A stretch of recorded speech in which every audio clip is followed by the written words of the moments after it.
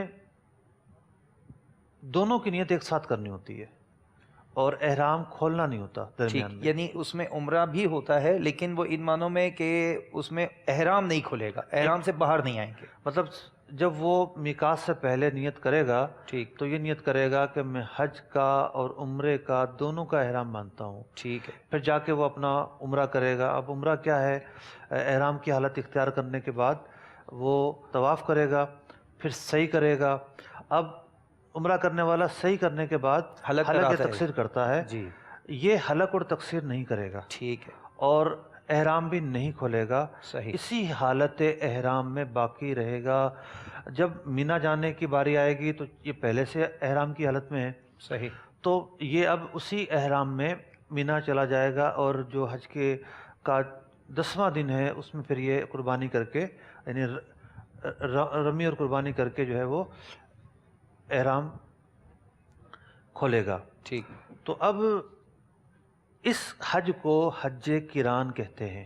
کیا کہتے ہیں؟ حج قران، یہ سب سے افضل حج ہے، اس میں مشقت زیادہ ہے، اس لیے اس کا ثواب بھی زیادہ ہے، اور جن کی آخر کی فلائٹ ہوتی ہیں، مثال کے طور پر جن کی 29-30 ذوالقعدہ کی فلائٹ ہے، جی، یا پہلی دوسری ذوالحجہ کی فلائٹ ہے، یعنی جنہیں 5-7 دن ملتے ہیں 7-8 ذوالحجہ سے پہلے، تو ان کے لیے یہ حج کرنا بہت آسان ہے، صحیح، اتنا مشکل نہیں ہے۔ ٹھیک، یہ الگ بات ہے کہ اگر وہ یوں سمجھیے کہ 29-30 ذوالقعدہ سے بھی ہے تو مجموعی طور پر 12-13 دن حالت احرام میں ہی رہنا پڑے گا، تو احرام کی پابندیاں برقرار رہیں گی، اس کی احتیاطیں برقرار رہیں گی، ٹھیک، تو اس لیے جو ہے وہ سوچ سمجھ کر ہی فیصلہ کرنا پڑے گا کہ آپ حج قران کریں گے یا حج افراد کریں گے۔ ٹھیک، یہ باتیں سمجھ میں آ رہی ہیں بھائی؟ ماشاء اللہ، مشکل تو نہیں ہے، سوالات کا بھی موقع دیا جائے گا۔ اب تیسری جو قسم ہے حج کی، وہ ہے حج افراد، ٹھیک، جس میں صرف حج کی نیت کرنی ہے، عمرہ نہیں اس حج میں۔ اور اگر کوئی میقات کے باہر سے جا رہا ہے تو وہ میقات سے پہلے نیت کرے گا حج افراد کی کہ میں حج کی نیت کرتا ہوں، اور وہ جا کے صرف طواف قدوم کرے گا، صحیح نہیں کرے گا، یعنی عمرہ نہیں ہے اس پر۔ حج کی صحیح تو کرنی ہوگی، وہ ایک الگ بات ہے، اس کی بھی پھر تفصیل ہے، پہلے کرے گا یا بعد میں کرے گا۔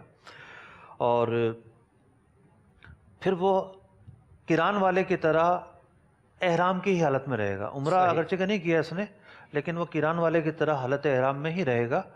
اور میقات کے باہر والا جو شخص ہے، جیسے پاکستان کا رہنے والا، ہند کا رہنے والا، خود عرب شریف کے جو لوگ ہیں، مثال کے طور پر کوئی دمام میں رہتا ہے، مدینہ منورہ میں رہتا ہے، تو یہ لوگ میقات سے باہر رہتے ہیں۔ ٹھیک، تو چونکہ یہ لوگ میقات سے باہر رہتے ہیں، یہ حج کی تینوں اقسام میں سے صحیح، کوئی بھی حج کر سکتے ہیں، کوئی سا بھی کر سکتے کوئی سا ہیں، بھی کر سکتے ہیں۔ ٹھیک ہے، لیکن جو لوگ ہل کے اندر رہتے ہیں، مکہ مکرمہ میں رہتے ہیں یا حل کے اندر رہتے ہیں، میقات کے اندر رہتے ہیں، لازمی طور پر ان پر حج افراد ہی ہے، ٹھیک، وہ حج تمتع یا حج قران نہیں کر سکتے۔ ٹھیک، تو بات چل رہی تھی سیگمنٹس کی، یعنی ایک خلاصتاً سمجھنا چیزوں کا آسان ہے۔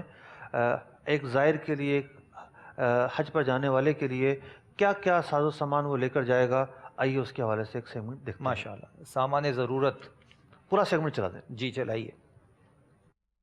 سامان ضرورت میں حسب ضرورت کھانا پکانے کے برتن مفتی صاحب یہ ہم لیں گے، عطر بھی آپ اپنے ساتھ رکھ لیجئے۔ اب عطر جو ساتھ رکھنا ہے اس کا مطلب یہ نہیں ہے کہ آپ جو ہے وہ احرام کے ہاتھ میں عطر بھی لگائیں گے، جی، احرام کے ہاتھ میں عطر نہیں لگانا ہوتا۔ جی، اور جو خاص طور پر آپ کے پاس گلے میں ڈالنے کا جو وہ ہوگا بیگ وغیرہ، گلے کا بیگ جو ہوگا، اس میں بھی جو ہے نا وہ عطر نہ رکھیں۔ جو آپ کا پاکٹ بیلٹ ہوگا اس میں بھی جو ہے وہ عطر نہ رکھیں، ہینڈ کیری میں بھی نہ رکھیں مفتی ہاں، صاحب، نہ یہ رکھیں۔ لگیج میں ڈال دیا جائے تو وہ بہتر ہی ہے۔ جائے نماز، تسبیح، آئینہ، تیل، تولیہ، صابن، منجن، پاسپورٹ، ٹکٹ،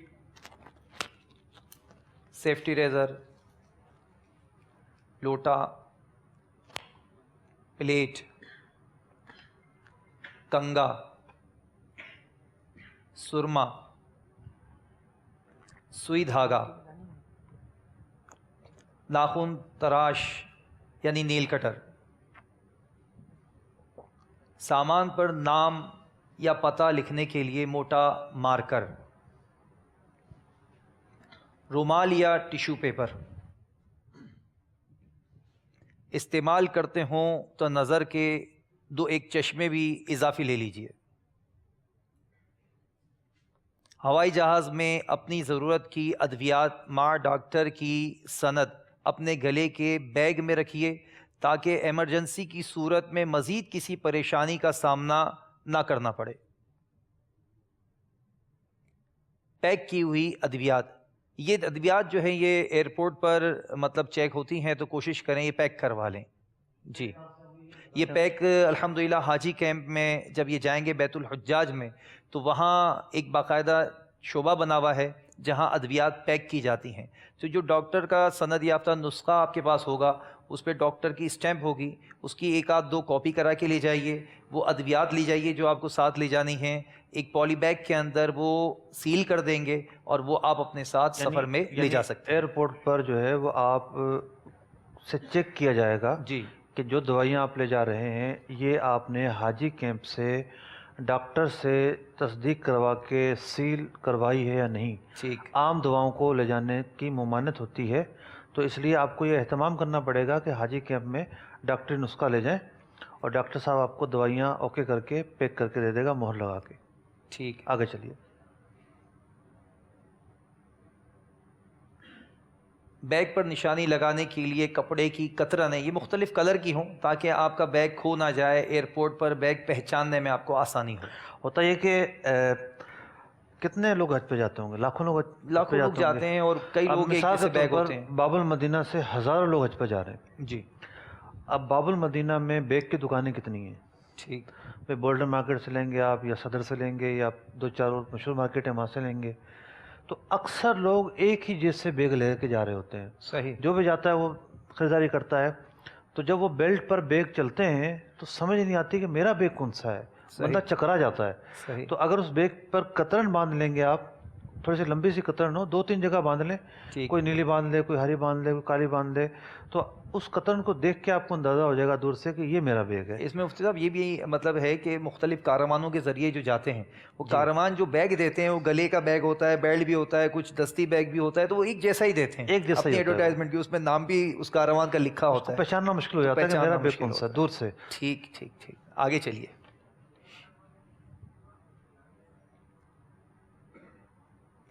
گلاس، دسترخوان، بوڑھا یا معذور شخص ویل چیئر لے جائے لیکن اس کو فلائٹ میں بتانا ہوگا۔ اس میں یوں ذہن میں رکھیں کہ یہ ویل چیئر آپ اپنے ساتھ سفر کے لیے لے جائیں گے، یہ آپ کی بورڈنگ ہو جائے گی یعنی بک ہو جائے گی، اور اس کے بعد جب آپ کو جہاز پہ جانا ہوگا، چونکہ آپ کی ٹکٹ میں پہلے سے ویل چیئر مطلب ریکویسٹ ڈالی ہوگی، کہا گیا ہوگا کہ مجھے فلائٹ پہ ویل چیئر چاہیے، تو جو معذور افراد ہیں ان کے لیے وہ ویل چیئر دیتے ہیں اور فلائٹ تک ان کو ویل چیئر میں لے جاتے ہیں۔ اسی طرح جہاں اترتے ہیں مفتی تھوڑی صاحب، سی وضاحت کی ضرورت ہے جی کہ ایک تو یہ ہوتا ہے کہ آپ ایئر لائن کو کہیں کہ ایئرپورٹ پر ویل چیئر چاہیے، ٹھیک، تو اگر وایا فلائٹ بھی ہے تو وہ یعنی یہ سمجھیں کہ airport to airport wheelchair دیں گے، لیکن پھر وہ ایئرپورٹ سے آپ باہر نکلیں گے تو واپس رکھ لیں گے۔ ٹھیک، لیکن اس کے علاوہ بھی اگر کوئی اپنی ویل چیئر لے جانا چاہتا ہے وہ بھی لے جا سکتا ہے، صحیح، تو زیادہ بہتر یہ ہے کہ اپنی ویل چیئر لے کر جایا جائے، اس کا الگ سے وزن نہیں کیا جاتا، وہ ویل ایکسٹرا ہوتی ہے، چیئر جی ایکسٹرا لے لیتے ہیں وہ ایکسٹرا لیگج ہوتا ہے، اس کی کوئی چارجز وغیرہ بھی شاید نہیں ہوتے۔ جی، تو یہاں سے لے جانے میں سہولت یہ ہوگی کہ اگر کوئی بوڑھا شخص ہے تو اس کو جو ہے وہ دور دراز رہائش ہے تو چلانے کے لیے اپنی ویل چیئر اویلیبل ہوگی۔ بعض لوگ کہ آپ کو مشورہ دیں گے، ممکن ہے کہ ہوٹلوں میں ویل چیئر ہوتی ہے، تو حج کے سیزن میں بہت مشکل ہو جاتی ہے، وہاں ویل چیئر نہیں ملتی، اور یہ سمجھیے آپ کہ صحیح اگر کوئی ایسا ہے کہ نہیں چل سکتا، طواف نہیں کر سکتا اور صحیح نہیں کر سکتا، اگر آپ وہاں پر کرائے کی ویل چیئر لیں گے تو 300 سے 400 ریال ایک مرتبہ آپ کو دینے پڑ جائیں گے۔ تو اس لیے اگر آپ کے ساتھ ضعیف افراد ہیں، بوڑھے افراد ہیں، تو یہیں سے پاکستان سے یا اپنے ملک سے ہی آپ ویل چیئر لے جائیں، اور وہ جو ویل چیئر ہے وہ پہلے سے آپ بتانا پڑے گا ایئر لائن کو کہ ہم نے ویل چیئر بھی لے کے جانی ہے، تو وہ آپ کے لیے اس کی کیپیسٹی بنا کر اس کی اجازت دے دیں گے۔ ٹھیک ہے، آگے چلیے۔ حالت احرام کے لیے ایک سے زائد 2 پٹی والی چپل، اس میں مفتی صاحب مشورہ دیجئے۔ بعض اوقات جو ہے نا نارمل چپل لے لی جاتی ہے، چونکہ اب چلنا ہے حج کے سفر میں بھی، پھر مکہ شریف سے مینا جانا ہے، پھر عرفات، مزدلفہ، تو اس میں تھوڑی سی رہنمائی دیکھیں میں اس میں یہ عرض کروں گا کہ جی ایک چپل کی جوڑی ہے نا وہ تھوڑی سی مضبوط قسم کی ہونی چاہیے۔ ٹھیک، خاص طور پر جب اپنے ملک سے مکہ جانے تک سفر ہے اور ٹھیک، وایا فلائٹ ہے تو سفر بڑا لمبا ہوتا ہے، جی تو حالت احرام میں ایسی چپل مرد لے کر جائے گا جس سے پاؤں کا جو اوپر کا حصہ ہے وہ چھپے نہیں، پاؤں ٹھیک کا ہے، جو پنجہ ہے وسط اس کا قدم جو ہے وہ ظاہر ہے۔ وہ ظاہر رہے، ابھرا ہوا حصہ چھپے نہیں۔ ٹھیک، تو کینچی والی چپل عام طور پر جو ہے وہ اس غرض جو کے دکھائی لیے گئی تھی ہمیں، دوبارہ ایک جی، مرتبہ دکھا دیجئے۔ اس غرض کے لیے بہتر ہوتی ہے۔ جی تو ایک چپل تو وہ ہو جو مضبوط قسم کی ہو، جو آپ وطن سے جاتے وقت مکہ شریف تک پہنے، ٹھیک، اور اس کے علاوہ جب آپ مینا کے لیے نکلیں تو مینا اور عرفات میں وہ آپ کے کام آئے۔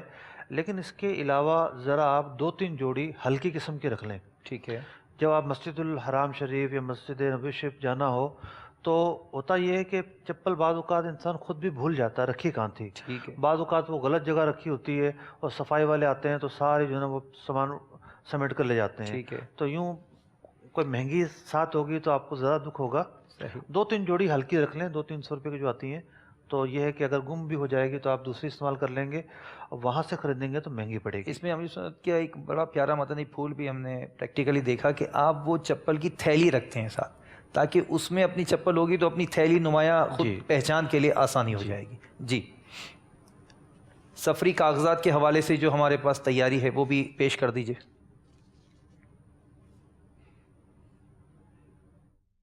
الیکٹرانک چیزیں، موبائل چارجر، بجلی کا ایکسٹینشن بورڈ مینا کے خیموں میں کام آئے گا۔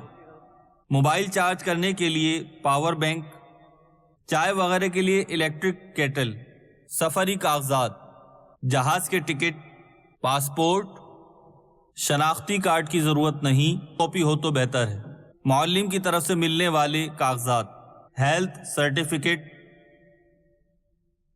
نوٹ، پاسپورٹ اور دیگر ضروری کاغذات کی 2 سے 3 کاپی کروا کر مختلف بیگوں میں رکھیں، ایک کاپی گھر پر چھوڑ کر جائیں۔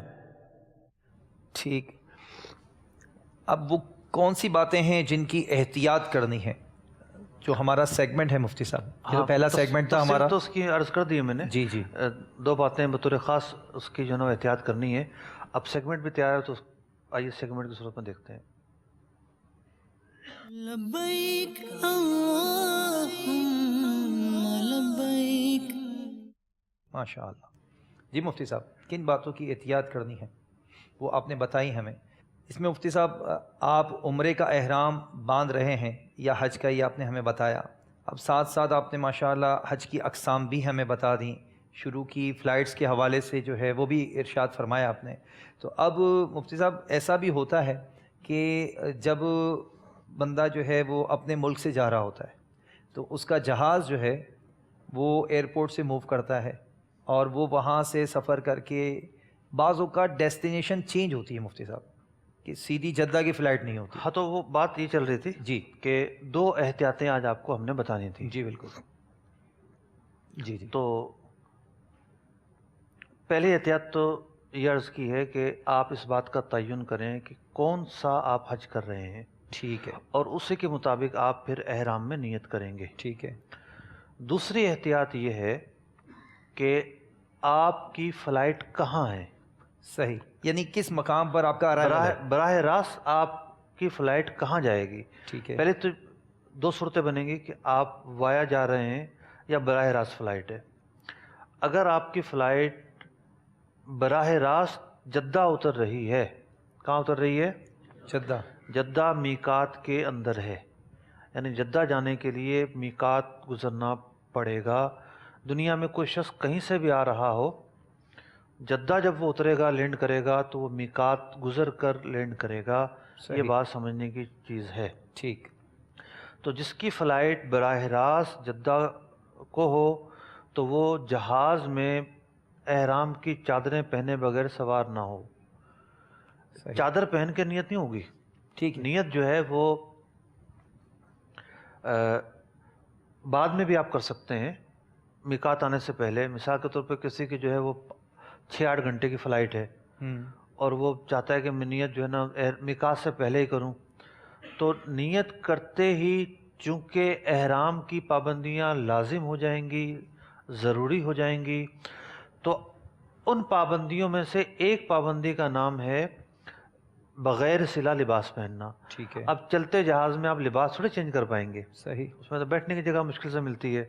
تو اس لیے جس کی فلائٹ براہ راست جدہ کے لیے ہے، جو حج پر یا عمرے پر جا رہا ہے، ٹھیک.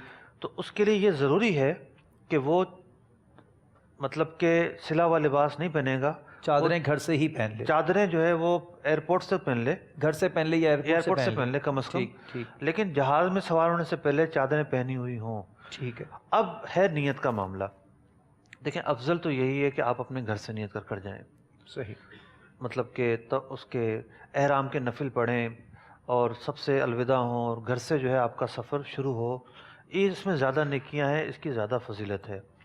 لیکن اب چونکہ سفر جو ہے نا وہ اتنا مشکل تو نہیں ہے. لیکن ایسا ہوتا ہے بعض لوگوں اوقات کی فلائٹیں کینسل ہو جاتی ہیں. سفر اتنا مشکل نہیں ہے جی. لیکن لوگوں کی جو طبیعتیں ہیں وہ مشکل برداشت کرنے کی متحمل نہیں ہیں. ٹھیک ٹھیک. تو اب فلائٹ کینسل ہوگی مثال کے طور پر. اب وہ فلائٹ جو ہے نا دوسرے دن ہے، تیسرے دن ہے، چوتھے دن ہے. اب کسی نے نیت کر لی احرام کی. ایسا بھی ہوا ہے کہ بعض لوگ بڑے مزے سے جو ہے نا وہ کپڑے وپڑے پہن کے بڑھ جاتے ہیں. وہ سمجھتے ہیں کہ ٹھیک ہے مرضی کے مالک ہیں ہم، جب چاہیں ہم یہ چادریں نکال دیں اور جب چاہیں پہن لیں. ایسا نہیں ہے. صحیح. نیت کرنے کے بعد آپ حالت احرام میں آ جاتے ہیں. اب سلا ہوا لباس نہیں. حالت احرام میں آنے کا مطلب ہے بہت سارے حلال کام آپ پر حرام ہو جاتے ہیں. ٹھیک ہے. اس میں سے ایک یہ ہے کہ سلا ہوا لباس نہیں پہنیں گے، خوشبو نہیں لگائیں گے، سر نہیں ڈھانپیں گے، چہرہ نہیں چھپائیں گے، بال گرنے کی احتیاطیں، بہت سارے جو ہے نا احتیاطیں شروع ہو جائیں گی. تو اس لیے احتیاط اس میں ہے، خاص طور پر عوام اگر اس پر عمل کریں تو، کہ جب جہاز اڑ جائے، مطلب اڑنے لگے تب بھی نیت نہ کریں. اڑ کر وہ سیدھا ہو جائے، جب کہہ دیا جائے کہ اب آپ بیلٹ کھول لیں. صحیح. مطلب یہ جہاز سائن بھی دکھاتے ہیں جہاز کے اڑنے کے 10 منٹ بعد یہ بول دیا جاتا ہے، پھر آپ نیت کر لیں. اور یہ بھی احتیاط ہے کہ آپ یہ نہ سوچیں کہ ابھی تو سفر ہے، میقات آئے گا تو میں نیت کر لوں گا. بعض اوقات آپ سو چکے ہوتے ہیں، ساری رات کی تھکاوٹ ہوتی ہے، سارا دن کی تھکاوٹ ہوتی ہے، جہاز میں جو ہے وہ بیٹھ کر اے سی وغیرہ بھی چل رہا ہوتا ہے، اونگ آ جاتی ہے، سفر میں ویسے بھی نیند جی زیادہ آتی ہے. تو پتہ چلا کہ وہ جہاز میں کوئی ہیوی اسپیکر تھوڑی لگا ہوگا کہ جس کے بولنے سے سارے جو ہے نا چونک اٹھیں. بڑا ہلکا سا اسپیکر لگا ہوتا ہے، اس کی مدھم سی آواز ہوتی ہے کہ بھئی میقات آنے والی ہے، نیت کر لیں. آپ سوئے رہے اور سوتے میں آپ بغیر احرام کے میقات عبور کر گئے، آپ گناہ گار ہوں گے، آپ کے لیے بہت سارے مسائل شروع ہو جائیں گے. اس لیے جیسے ہی جہاز سیدھا ہو، ہموار ہو، آپ اپنی نیت کر لیں. وہ نیت کریں کہ جس کی تفصیل بتائی گئی ہے، عمرے کی نیت کرنی ہے یا حج کی نیت کرنی ہے، قران کرنا ہے یا افراد کرنا ہے. یہ تھی پہلی احتیاط. دوسری احتیاط یہ ہے، بلکہ یہ دوسری احتیاط تھی. تیسری احتیاط یہ ہے، اگر کسی کی وایا فلائٹ ہے، مثال کے طور پر ایک شخص جو ہے وہ اس نے جانا تو جدہ ہی ہے، لیکن پہلے جائے گا وہ بحرین یا دبئی یا قطر، وہاں سے وہ جہاز بدلی ہوگا، پھر وہ دوسرے جہاز میں بیٹھے گا. تو اس طرح اس ایئرپورٹ پر جو درمیان میں ہے، بعض اوقات 2 گھنٹے رکنا پڑتا ہے، بعض اوقات 4 6 8 10 12 یوں مختلف جو ہے نا وہ پوزیشنز ہوتی ہیں. آپ کے ٹکٹ پر اس کی تفصیل لکھی ہوئی ہوتی ہے، لیکن بعض اوقات جو آپ کا ٹکٹ ہے یہ آپ کو ایئرپورٹ پر ہی دیا جاتا ہے. ایسا بھی ہوتا ہے. صحیح. ٹھیک ہے. جو پرائیویٹ گروپ ہوتے ہیں، بعض بڑے سمجھدار لوگ ہوتے ہیں، وہ پہلے لوگوں کو ایک دن پہلے بلا کر سمجھا دیتے ہیں کہ بھائی یہ جو ہے آپ کے ٹکٹ کی تفصیل ہے، اس ٹکٹ کے مطابق آپ اتنے بجے کراچی سے اڑیں گے، آپ اسٹے کریں گے فلاں ملک میں 2 گھنٹے 5 گھنٹے 4 گھنٹے، اور پھر آپ اگلے جہاز میں سوار ہو کر جدہ جائیں گے. براہ راست اگر جدہ جانا ہو، ہم اس پس منظر میں گفتگو کر رہے ہیں. ٹھیک. تو اب اس میں احتیاط کیا کرنی ہے؟ پہلے تو یہ ذہن بنانا ہے کہ ہم نے احرام کہاں سے باندھنا ہے. ٹھیک. اب آپ یہاں سے احرام باندھنا چاہیں تو باندھ لیں، جائز ہے. اپنے گھر سے اگر باندھنا چاہیں تو باندھ لیں، جتنی زیادہ مشقت ہوگی اتنا زیادہ ثواب ہے. ٹھیک ہے. لیکن اگر آپ مشقت کے متحمل نہیں ہیں تو پھر آپ عام لباس میں ہی جائیں. جب آپ دوسرے ملک میں اتریں گے، مثال کے طور پر آپ کی وایا فلائٹ ہے، آپ نے دبئی اترنا ہے یا بحرین اترنا ہے یا مسقط اترنا ہے یا قطر اترنا ہے، وہاں آپ کو 2-4 گھنٹے ملیں گے. تو احرام کی جو چادریں ہیں وہ آپ اپنے ساتھ جہاز میں رکھیں. اب میں یہ بھی عرض کرتا چلوں کہ بیگ کی 3 سے 4 قسمیں ہوتی ہیں. ایک بیگ وہ ہوتا ہے جو بہت بڑا باکس کی صورت میں ہوتا ہے، اس میں آپ سارا سامان رکھتے ہیں، اس کو لیگیج بیگ کہتے ہیں. یہ ایئرپورٹ پر آپ جمع کرائیں گے تو یہ آپ کو جدہ میں ہی ملے گا. یہ آپ کی اگر وایا فلائٹ ہے، آپ سمجھ رہے ہیں کہ وہ جو درمیان میں آپ ٹھہریں گے یہ بیگ آپ کو وہاں مل جائے گا دوبارہ، ایسا نہیں ہوگا. یہ بیگ آپ کے ہاتھ نہیں آئے گا. اگر آپ نے احرام کی چادریں اس بیگ میں رکھ دیں تو پھر آپ جو ہے نا وہ منہ دیکھتے رہ جائیں گے اب میں کیا کروں. تو پھر دوسرا جو بیگ ہے وہ چھوٹا بیگ ہوتا ہے، 7 کلو سے 10 کلو تک سامان لے جانے کی اس میں اجازت ہوتی ہے. وہ آپ جہاز میں آپ اپنے ساتھ لے جا سکتے ہیں. صحیح. جو اسے کیری بھی کہتے ہیں اور ہینڈ کیری کہتے ہیں. ہینڈ کیری بھی کہتے ہیں اور دستی بیگ بھی کہتے ہیں. جی. تو جو آپ جہاز میں لے جائیں گے اس میں آپ نے احرام کی چادریں رکھنی ہیں. لیکن یہ واضح رہے کہ جو بیگ آپ جہاز میں لے جائیں گے اس میں آپ بعض چیزیں نہیں رکھ سکتے، جیسے کینچی، چھری، چاقو وغیرہ، یہ اس بیگ میں نہیں رکھ سکتے. لیگیج ہے اس میں اس طرح کی جو ضروری چیزیں ہیں آپ کی وہ آپ اس میں ڈال سکتے ہیں. لیگیج چونکہ آپ کے پاس نہیں ہوتا اس لیے کسی قسم کے نقصان کا اندیشہ نہیں ہوتا. صحیح. تو اب احتیاط یہ ہے، اگر آپ کی وایا فلائٹ ہے تو آپ نے احرام کی چادریں آپ اپنے ساتھ ہینڈ کیری میں رکھنی ہیں. تھیلی میں ڈال لیں، کچھ بھی کر لیں، اپنے ہاتھ میں لے لیں، لیکن لیگیج میں نہیں ڈالنی. تو پھر جب آپ جس ملک میں اتریں گے پہلے وہاں آپ جو ہے وہ اپنا لباس چینج کر لیں، احرام کی چادریں پہن لیں، پھر وہی صورت کہ جب جہاز بلند ہو کر ہموار ہو جائے پھر آپ نیت کر لیں. یہاں ایک چیز اور بھی مفتی صاحب میں عرض کروں گا کہ جو احرام کی جن کی ڈائریکٹ فلائٹ بھی ہے نا، وہ بھی اگر احرام بھی پہنے تو ایک چادر اضافی اپنے ہینڈ کیری میں جو ہاتھ کا دستی بیگ ہے اس میں رکھ لیں. بعض اوقات ایسا ہوتا ہے چونکہ کھانا پینا بھی ہوتا ہے جہاز کے اندر، پھر جدہ ایئرپورٹ پہ کافی وقت گزرتا ہے ان کا، تو چادر خراب ہو سکتی ہے کسی سبب سے بھی نا، تو اس چادر کو تبدیل کرنا آسان ہوتا ہے اور اس چادر میں عطر نہ لگائیں. جدہ ایئرپورٹ کی جو یہ بات بتا رہے ہیں نا، جی پچھلے سال ایسا بھی ہوا ہے کہ لوگ ایئرپورٹ پر تو اتر گئے، 12 گھنٹے ایئرپورٹ سے باہر نہیں نکل سکے، اور عین ممکن انہیں سامان بھی نہ ملا اس سے پہلے. فلائٹیں اتنی اتر گئیں، آخر کے ٹائم میں ایسا ہوا ہے 12 گھنٹے تک وہ ایئرپورٹ پر ہیں. تو اس لیے جو آپ کی پہلے جانے والوں کو اتنی مشکلات نہیں ہوتی ایئرپورٹ پر، بعد میں جانے والوں کی فلائٹوں میں مشکلات ہوتی ہیں. تو اس لیے آپ جو ہینڈ کیری ہوگا اس میں کچھ نہ کچھ خشک کھانے پینے کی چیزیں بھی رکھ لیں، تاکہ آپ جہاں اسٹے ہوگا وایا فلائٹ کی صورت میں وہاں کچھ آپ کھانے پینے میں کام آئے گا. ایئرپورٹ پر تو جو ہے وہ چیزیں ہاتھی کے مول ملتی ہیں، اور بعض ایئرپورٹ پر تو ممکن ہے ملے ہی نہ. جیسے آپ اگر جدہ ایئرپورٹ پہ اترے ہیں تو بہت مشکل ہوتا ہے کہ وہاں کچھ اور چیزیں مل جائیں. تو یوں بچے ساتھ ہیں یا بوڑھا کوئی شخص ہے، کوئی شوگر کا پیشنٹ ہے، یا ویسے بھی ظاہر بات ہے انسان نے کچھ کھانا پینا تو ہے، تو اپنی جو ہے تیاری اس حوالے سے بھی مکمل کیجیے گا. تو یہ تھی 2-3 احتیاطیں جو ہم نے اپنے سیگمنٹ کے اس حصے میں بیان کی. اگر آپ کی فلائٹ مدینہ منورہ جا رہی ہے، ٹھیک، جدہ نہیں ہے، صحیح، تو مدینہ منورہ چونکہ میقات سے باہر ہے تو مدینہ منورہ جانے والے زائرین حالت احرام میں نہیں جائیں گے. ٹھیک ہے. جن کی فلائٹ براہ راست مدینہ منورہ ہے وہ زائرین حالت احرام میں نہیں جائیں گے، بڑے خوشی جائیں گے، اور نہ احرام کی مشقت ہے نہ پابندیاں ہیں. صحیح. تو پھر وہاں رہیں گے جتنا بھی قیام ہے، اور پھر مدینہ منورہ سے جب وہ نکلیں گے تو یوں سمجھے کہ جس طرح ہمارے ہاں ٹول پلازا ہے تو اس طرح اتنا دور تقریباً میقات شروع ہو جاتی ہے. ابیار علی کے نام سے، ابیار علی آج کل اس کا نام ہے، ذوالحلیفہ بھی کہتے ہیں. جی. پھر آپ وہاں بھی یہ کریں گے کہ ہوٹل سے نکلتے وقت چادریں پہن لیں، اس میں ذرا ریلیکس رہتا ہے آدمی. تو وہاں جا کر جو ہے رش بہت ہوتا ہے، ہر ملک کا آدمی وہاں سے جو ہے جمع ہو کر باندھ رہا ہوگا چادریں، تو چادر باندھنے میں مشقت، کیسے باندھنی اور کیسے نہیں باندھنی. پھر واش روم جو ہے وہ سب سے بڑی جو دشواری ہوتی ہے واش رومز کی ہوتی ہے. ہم جس طرح کے واش رومز کے عادی ہوتے ہیں وہاں ایک نقشہ چینج ہوتا ہے.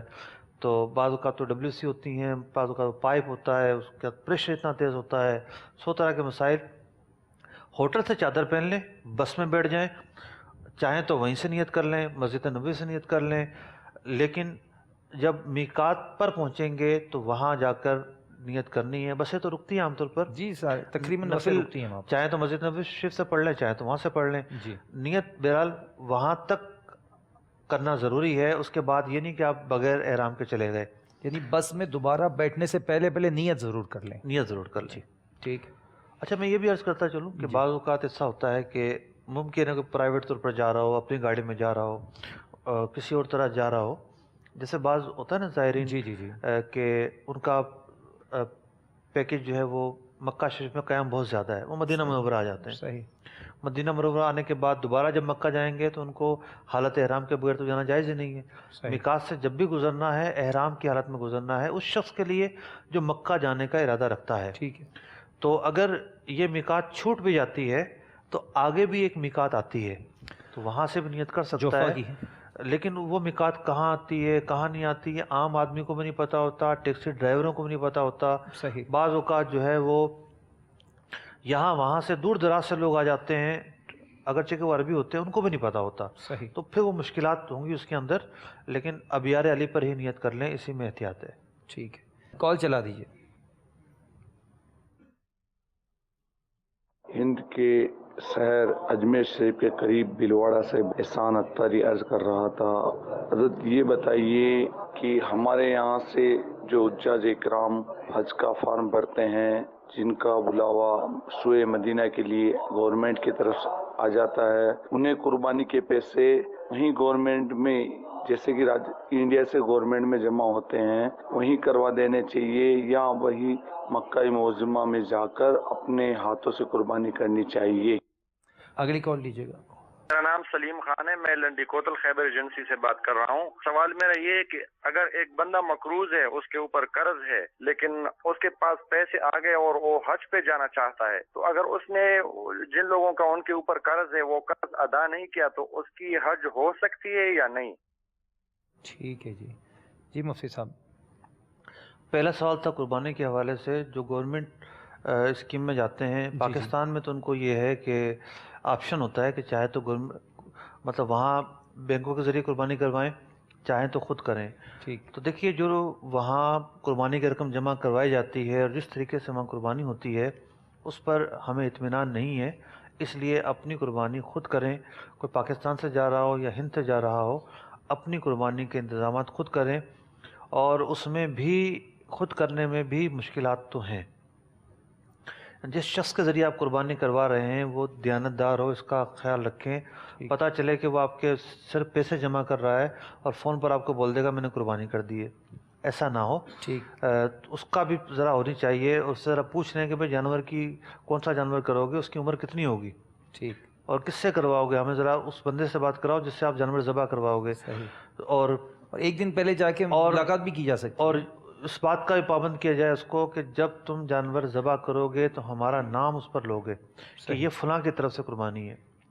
تو ورنہ بعضوں کا جو ہے وہ تعین ہو ہی نہیں رہی ہوتی، ان کو مسائل ہی نہیں پتہ ہوتے، تو اس طرح جو ہے وہ دیہڑی مار کے قربانیاں کروا رہے ہوتے ہیں. جی جی، بڑے عجیب و غریب لوگ بھی ہوتے ہیں. اس میں انشاءاللہ ہم ان سلسلوں میں ہی جب قربانی کا مطلب وضاحت کا وقت آئے گا تو مفتی صاحب سے اور بھی سوالات انشاءاللہ لیں گے. مقروض ہو، دیکھیے جس پر حج فرض ہو گیا ہے اسے حج پر تو جانا پڑے گا. ہاں اس کے لیے ضروری تھا کہ وہ لوگوں کا قرضہ بھی دے، اور نہیں دے سکتا تو ان سے مہلت مانگ کر جائے. اگر ایسا شخص جا رہا ہے حج پر تو اس کا حج تو ادا ہوگا اور بعض صورت میں اس پر جانا فرض بھی ہوگا.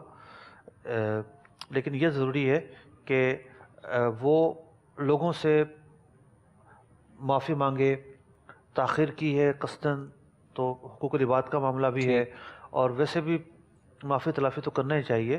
تو لوگوں سے مہلت مانگ کر حج پہ چلا جائے. ماشاءاللہ. اسے اب یہاں پر بھی اسناد موجود ہیں، ان کے ذہنوں میں بھی یقیناً سوالات ابھر رہے ہوں گے، تو کوئی سوال ہو تو کوشش یہ کیجیے گا کہ آج ہم نے جو گفتگو کی ہے اس کے حوالے سے سوالات زیادہ ہوں تاکہ ہم کوئی ہے مرحلہ سوالات بہ کا؟ مرحلہ چلتے ماشاء رہیں۔ اللہ، دیجیے مائک پہنچائیے۔ آج ماشاءاللہ اتنا پیارا سیٹ بنایا ہے، میرے لیے بھی سرپرائز ہے یہ۔ الحمدللہ، میں نے نہ تو اس کی تصویر دیکھی تھی، ٹھیک ہے، اور نہ کوئی جھلک۔ یہاں آیا ہوں تو پتہ چلا کہ جناب ایک نئی دنیا میں آ گیا ہوں۔ ماشاء اللہ، ہماری یہ ٹیم ہماری کو اللہ مدنی تعالیٰ چینل کی مجلس کی بڑی کوشش ہے، جزائے خیر عطا الحمدللہ۔ فرمائے۔ آمین آمین۔ جی، السلام علیکم ورحمۃ اللہ وبرکاتہ۔ وعلیکم السلام ورحمۃ اللہ وبرکاتہ۔ ابو انعام محمد اکرام اتاری۔ مفتی صاحب سے یہ سوال ہے، جو اسلام بھائی پہلے بولتے تھے اب سماعت اور بولنے کی کہ وہ سماعت نہیں رکھتے، تو وہ نیت کس طرح کریں گے؟ جو بول نہیں سکتے، بولتے تھے مگر اب سماعت بھی کم ہو چکی ہے اور بولنے کی بھی وہ طاقت نہیں ہے نا، تو وہ نیت کس طرح کریں گے؟ جی میں عرض کرتا ہوں، نیت دل کے ارادے کو کہتے ہیں، زبان سے نیت کرنا ضروری نہیں ہے۔ ٹھیک، تو وہ اس بات کا شعور تو رکھتے ہیں کہ ہم حج کر رہے ہیں یا عمرہ کر رہے ہیں۔ اگر وہ لکھنا پڑھنا جانتے ہیں تو انہیں لکھ کر بتا دیا جائے کہ آپ جو ہے وہ یہ نیت اب کریں۔ عمرہ کریں گے یا اب آپ حج کریں گے، اب آپ یہ نیت کریں گے۔ انہیں کوئی سکھانے والا سکھا دے تو وہ اس موقع پر دل میں ارادہ کریں گے۔ ٹھیک، بولنا چونکہ ضروری نہیں ہے، اس لیے گنگا بھی نیت تو کرے گا، گنگا بھی حج کرے گا۔ اگر مالی استطاعت رکھتا ہے تو حج تو بہرحال اس پہ فرض ہوگا۔ صحیح صحیح۔ جی، السلام علیکم۔ وعلیکم السلام ورحمۃ اللہ۔ حضرت محمد کامل اتاری، باب المدینہ کراچی سے۔ مفتی صاحب کے بارگاہ میں عرض تھا کہ جیسے میقات پہ ہم نے نیت کرنا، جیسے ہمارا جیسے نکلا میقات کا علاقہ اور ہم نیت کرنا بھول گئے تھے، تو فوراً ہی جیسے دوسری میقات آپ بتا رہے ہیں کہ پتہ نہیں ہوتی وہاں کے عربی، اگر آپ کی فلائٹ جدہ میں ہے تو دوسری میقات نہیں آئے گی، دوسری میقات نہیں آئے گی۔ ہماری فلائی جیسے وہ اگر آپ کی فلائٹ جدہ اتر رہی ہے دوسری میقات نہیں آئے گی۔ اگر آپ مدینہ منورہ سے جا رہے ہیں، مائک تھوڑا سا اوپر کریں۔ چونکہ بس مائک لے لیں، جی جی، کیونکہ بائی روڈ آپ جاتے ہیں، مدینہ منورہ سے جاتے ہو بائی روڈ جاتے ہیں، اس لیے آپ کے پاس ایک دوسری میقات پر جانے کا آپشن ہوتا ہے، اور وہ سفر بھی لمبا ہے۔ صحیح، جدہ سے مکہ مکرمہ بمشکل 70-80 کلومیٹر دور ہے، لیکن جو مدینہ منورہ سے مکہ مکرمہ ہے تقریباً 400 کلومیٹر دور ہے۔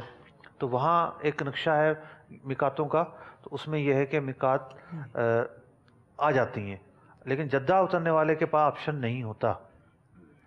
اب اگر ایسا شخص ہے اس سے یہ غلطی ہو گئی، وہ کیا کرے گا؟ سوال یہ ہوتا ہے نا، وہ چلا گیا جناب بغیر اس کے، اس نے میقات عبور کر لی اور احرام کی نیت نہیں کی، تو اس پر اب یہ ضروری ہوگا کہ وہ میقات پر جائے، یعنی مکہ مکرمہ چلا جائے۔ وہ میقات میں تو آ گیا نا، وہ میقات کے اندر تو وہ آ ہی گیا ہے، ٹھیک ہے۔ اب وہ مکہ مکرمہ بھی چلا جائے، پھر وہ جائے جو سب سے قریب ترین میقات ہے، وہ میقات ہے طائف کی۔ طائف تقریباً مکہ مکرمہ سے 70 کلومیٹر دور ہے، وہاں جائے، وہاں جا کے احرام کی نیت کر کے پھر واپس آئے، یہ اس پر ضروری ہوگا۔ اللہ تبارک تعالیٰ آج جو گفتگو ہوئی اس کی ہمیں برکت عطا فرمائے۔ صلو علی الحبیب صلی اللہ تعالی علی محمد صلی اللہ علیہ وسلم۔ لبیک اللہم لبیک، لبیک لا شریک لک لبیک، لبیک اللہم لبیک، لبیک لا شریک لک لبیک، ان الحمد والنعمت لك والملك لا شريك